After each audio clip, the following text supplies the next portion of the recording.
Everything's up and running. Alright, let me get this going here, folks. Thank you for joining me. Hope you like the new background.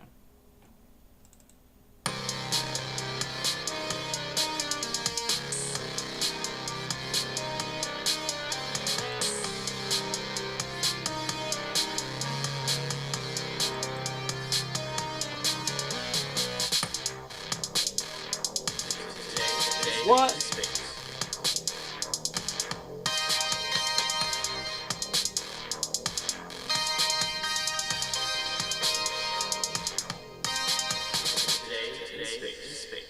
Hello everybody and welcome. Link acquired! Hello everybody. So we are here live on Facebook. This is What's Up with me, science communicator Alex G. Orphanos, and today we have so much to talk about.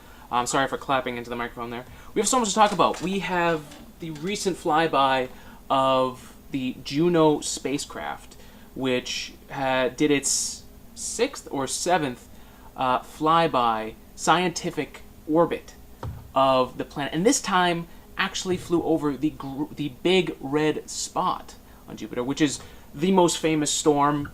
It actually fits the entire Earth inside of it.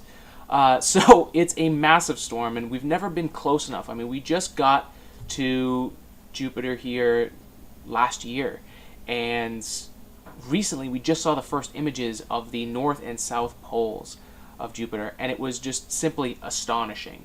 So we didn't even know what it looked like. It blew everybody away. It blew me away, and we almost, this is the story I've been told online on Twitter with the Spaceman Squad, that they actually didn't consider putting a camera on board, which is insane. It really is. It's really wild.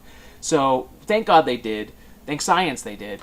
And what we want to talk about today is what it actually saw. The images just came out. We were just going to do this to kind of gather people's thoughts, get people involved. I'm just explaining the whole background here while we're letting some people get in here from Twitter. Let me just...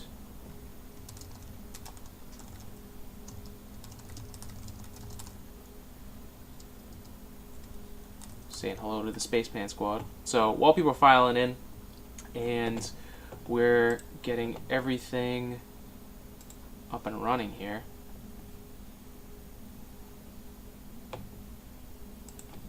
I said. So, I've just invoked the Spaceman Squad upon the Facebook, so good luck, Facebook. So, anyways, let's see.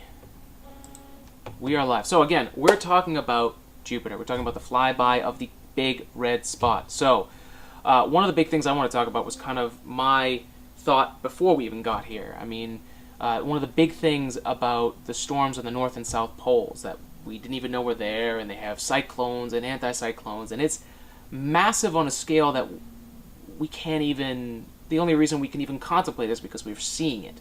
But like on Earth, this is so much farther and so much larger in scale. So there must be some other dynamics going on with the storm systems, the atmosphere on that massive scale is going to do things that we don't see, mechanics, dynamics of the storm that can only happen on a massive level like that. So to see the storm up front, I was ready just to see something that's just gonna absolutely blow you away. And the most recent images came out while I was prepping for this, which is wild, and it really did. It really did. It blew me the crap away. Okay, folks. So oh, geez, I'm going. Okay, so we are live. So I'm just posting to the Spaceman Squad here.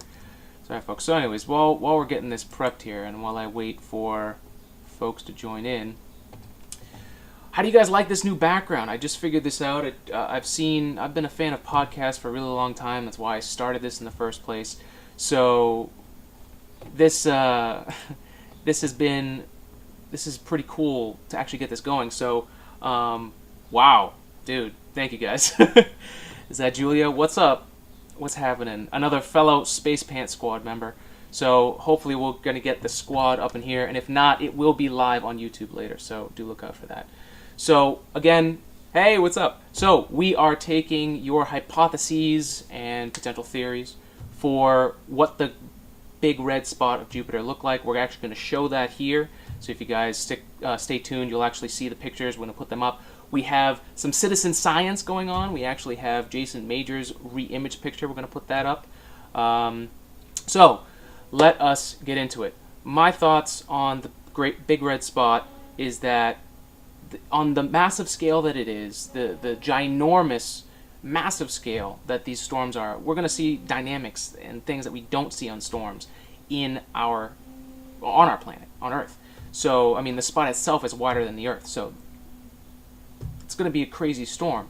So looking at it, I thought we were going to see deeper into that storm, see some more things that we saw on the north and south poles, where these cyclones and anticyclones are together, and it just because of the massive scale and energy, you're seeing it constantly accelerate and decelerate from its own energy and from the resistance in the atmosphere. So it was pretty crazy. So, hey, what's up, guys? Steve, what's happening, man? So, do you guys have any thoughts, what you guys were hoping to see? That was kind of my take on it. Would love to hear from you guys. But I guess what we can do here, I'll give it a few seconds here for people to type. I do like to rush through these things.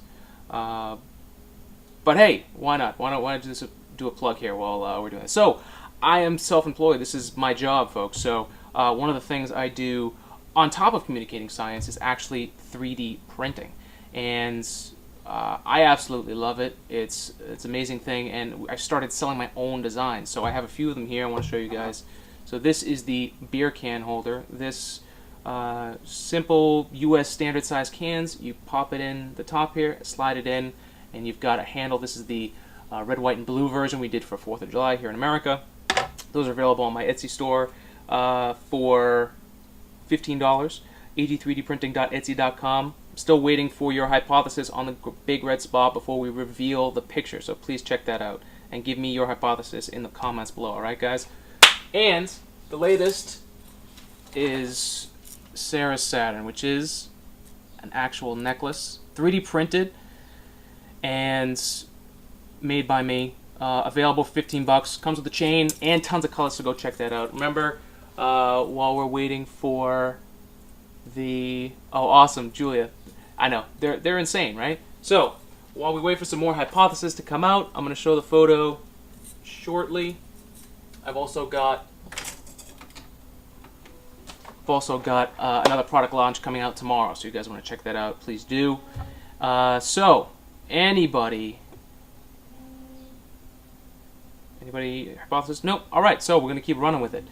So, about to show the actual original image, because a lot of the images we see in space, they've been reprocessed so that they look better, so that we get more details out of it.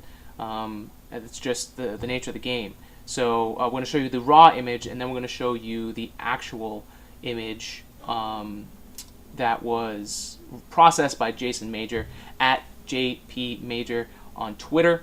So let us reveal the first image from the Jupiter flyby. And there's a few of them on there, so if you want to check it out, please do. So, here you have it. So, I mean, you take a look at this, and the storm looks more massive. I think it's because of the actual distance that it's at. I have a few notes here. Uh-oh. Oh, God, where did my notes go? Okay, so, JUNO, so the Great Red Spot is 10,000 miles wide, right? That's 16,000 kilometers wide. And the storm itself has existed for more than 350 years. It was first monitored in 1830. So it's been in human culture for a very, very long time. So to be able to see it in this high image like this is pretty amazing. Juno was about 2,200 miles above the planet's cloud tops. 11 minutes and 33 seconds after that, the spacecraft had gone 24,713 miles. So that is moving tremendously fast, and that is just an orbit around this planet, which gives you the perspective of just how giant Jupiter is. That, it's been a year, and this is only the 7th scientific orbit it's taken since it's gotten there. The Great Red Spot, again, is 1.3 times as wide as the Earth, so that's pretty crazy. And some more things, on July 4th, Juno logged exactly 1 year in Jupiter's orbit, marking 71 million miles, 114.5 million kilometers of travel around the giant planet. So just to give you some numbers for this perspective of the largest planet in our solar system. I hope that's correct. It's a gas giant. I really hope it is the biggest. I believe it is. So, correct me if I'm wrong on that, folks. Let me head back to Facebook. Anybody else? So, that was the original image. So, the next thing I want to head into here is the image that was processed by JasonMajor, and it really captures the grasp of just how amazing this is. So, let's check this out. So,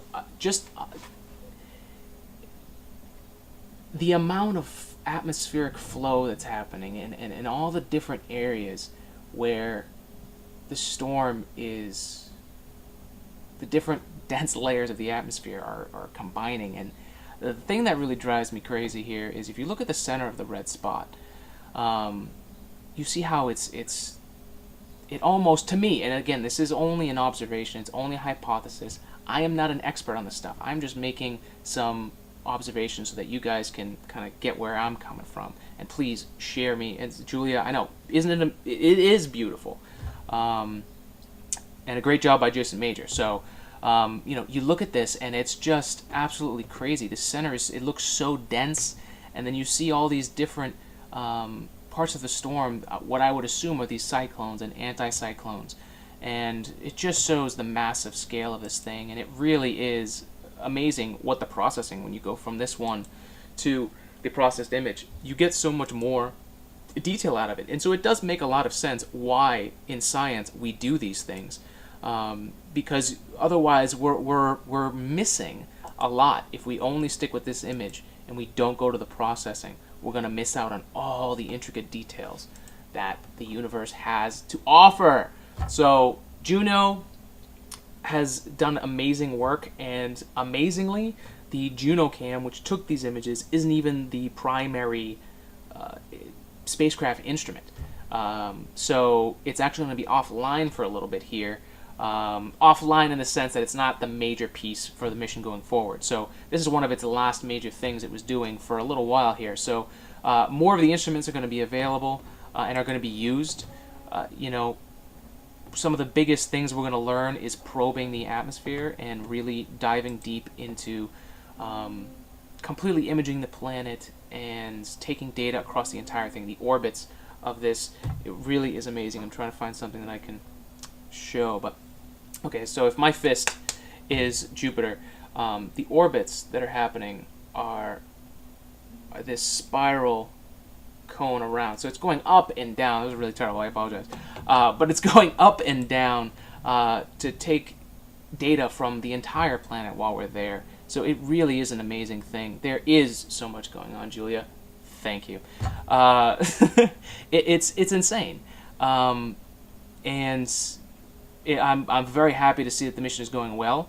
This flyover, we're going to probably get more imaging going on here in the future. Who knows what else will come, but this was the first batch. Didn't even expect them today. So I hope you guys enjoyed that. So please, if you're watching this afterwards, make sure to leave your comments below, your ideas, your thoughts. Share them. Let's get this conversation rolling so we can start talking about it. So when we get the data, we can all have our minds blown. So I hope you guys have a great week. Thank you for joining for What's Up with me, Alex Orphanos. Communicating science and 3D printing every day. Actually, you may have heard them in the background. They are running almost 24/7 these days. So that is pretty amazing. So thank you very much, everyone, for joining. And as always, remember to spread love and spread science, and have a great week. Bye.